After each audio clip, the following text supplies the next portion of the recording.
Ang Ephesians chapter 2, verses 8 to 9 ay nagpapatunay na ang naligtas ng minsan ay ligtas na magpakailanman.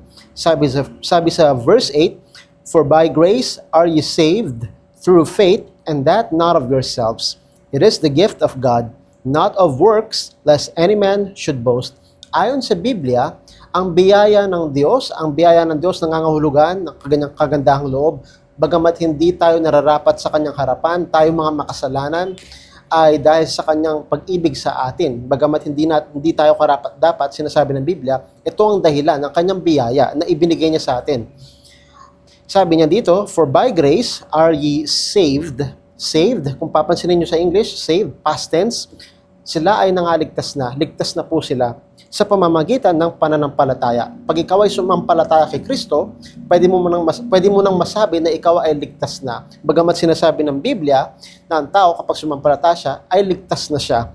At sabi niya, "And that not of yourselves," hindi ito sa inyong sarili. Hindi mo niligtas ang iyong sarili. Ito ay regalo ng Diyos. Ang Diyos, ang kanyang regalo ay buhay na walang hanggan. At ang pag sinabing regalo ay libre, walang bayad. Binibigyan niya sa atin ng buhay na walang hanggan, na walang bayad. Ang kailangan mong gawin ay sumampalataya. Sa verse 9, sinasabi niya, hindi sa pamamagitan ng gawa. Hindi ng mga gawa upang walang maipagyabang ang sinuman. Karamihan ng tao ang paniniwala para maligtas sila ay kailangan gumawa para maligtas. Ang sinasabi ng Biblia, hindi gawa mo ang magiging dahilan para papasukin ka ng Diyos sa langit. Kung naalala nyo sa Matthew chapter 7, sinasabi doon, Panginoon, sa iyong pangalan na nagpalayas kami ng demonyo, sa iyong pangalan ay marami kaming ginawang dakilang mga gawa.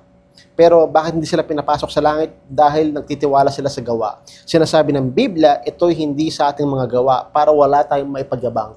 Hindi tayo maliligtas ng ating mga gawa sapagkat ang ating gawa ay hindi perpekto. Pero ang ginawa ni Jesus ay perpekto. At pag ikaw ay nagtiwala kay Kristo, nakamtan mo ang kaligtasan kaagad-agad. At yung regalo ng Diyos, buhay na walang hanggan ay napasayo. Ano ang regalo niya? Walang katapusang buhay. At pag sinabing walang katapusang buhay, wala nang katapusan ng iyong kaligtasan. Hindi ito na may maintain sa pamamagitan ng gawa. Binigyan ka ng regalo ng Diyos. Halimbawa, binigyan ka ng regalo ng isang tao, pero kailangan mong sundin yung utos niya.